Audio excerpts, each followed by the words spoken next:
China and Taiwan's issue will be the next flashpoint in the next coming year. China conducted military drills around Taiwan, coming one day after Nancy Pelosi paid a visit. The trip enraged Beijing. And meanwhile, the Chinese drills for 10 days. The Chinese government cannot dictate who can come and who cannot come.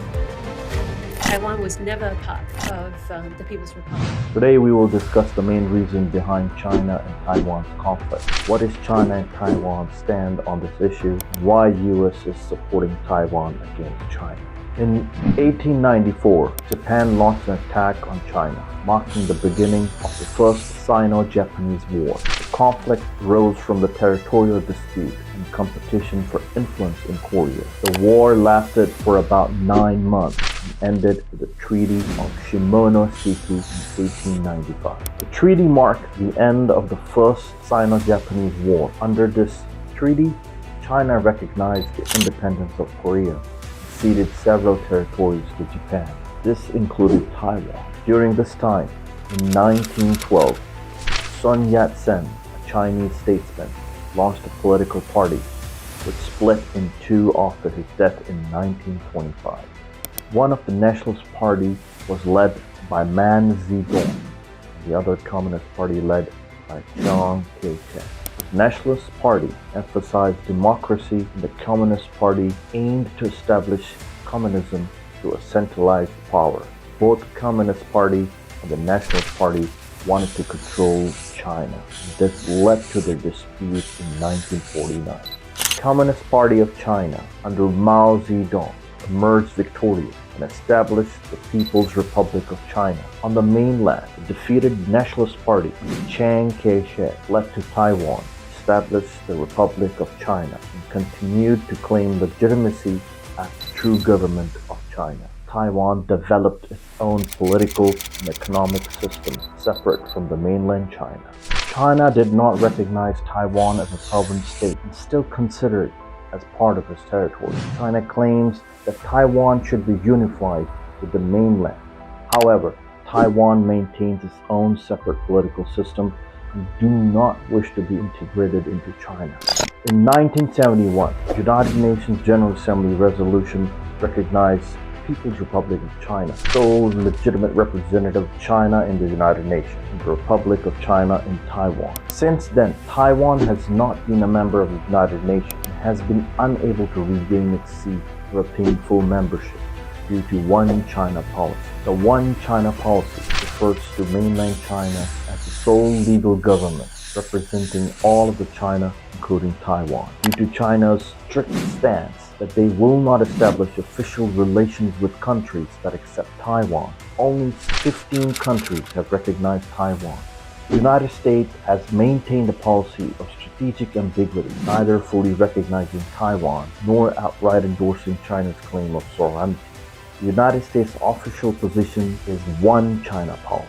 China supports the idea of one country, two framework, and suggests that while both mainland China and Taiwan are part of the same country, they can have separate political and economic. Taiwan dismisses the idea.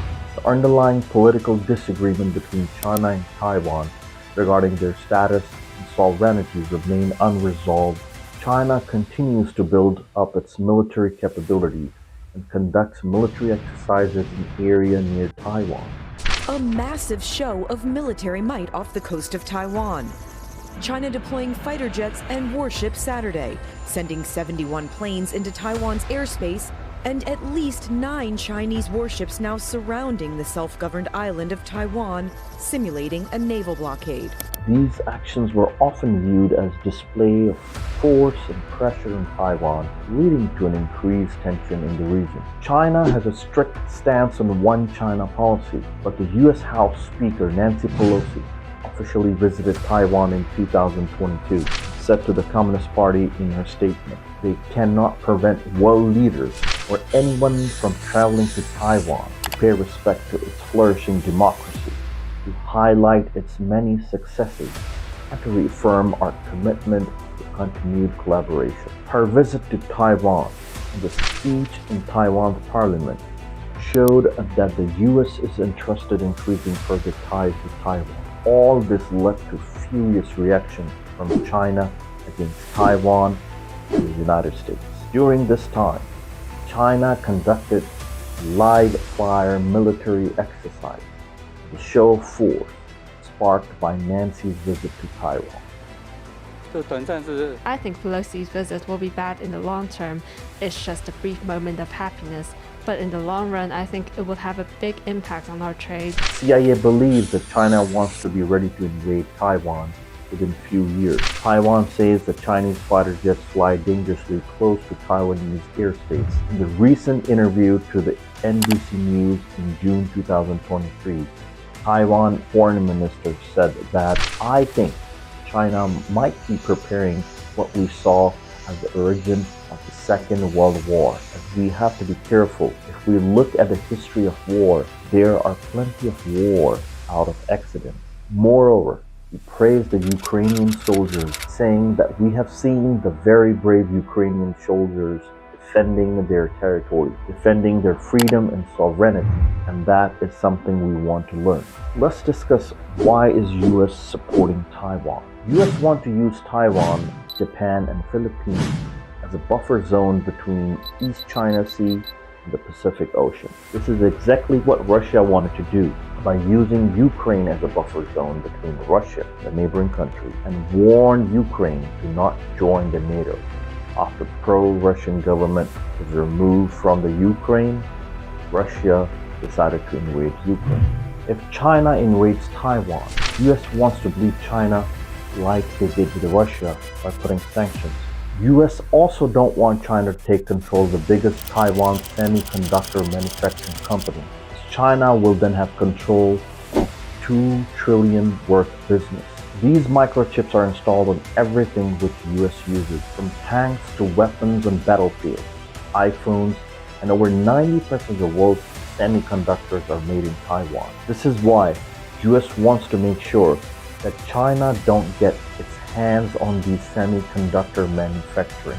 US is also making a replica semiconductor facility in Arizona. Taiwan is worried as they think when US completes the construction of the replica semiconductor manufacturing company in Arizona, they may blow up Taiwan's semiconductor manufacturing facility during China's invasion in Taiwan. China wants reconciliation, whereas the majority of Taiwan's population, around 87%, prefers to maintain the status quo and continue living under the democratically governed system. They want de facto independence but avoiding retribution from China. This desire to maintain the status quo is increasingly strong and representing the best case scenario amidst a range of challenging options. Thanks for watching my video. Please don't forget to subscribe and support my channel.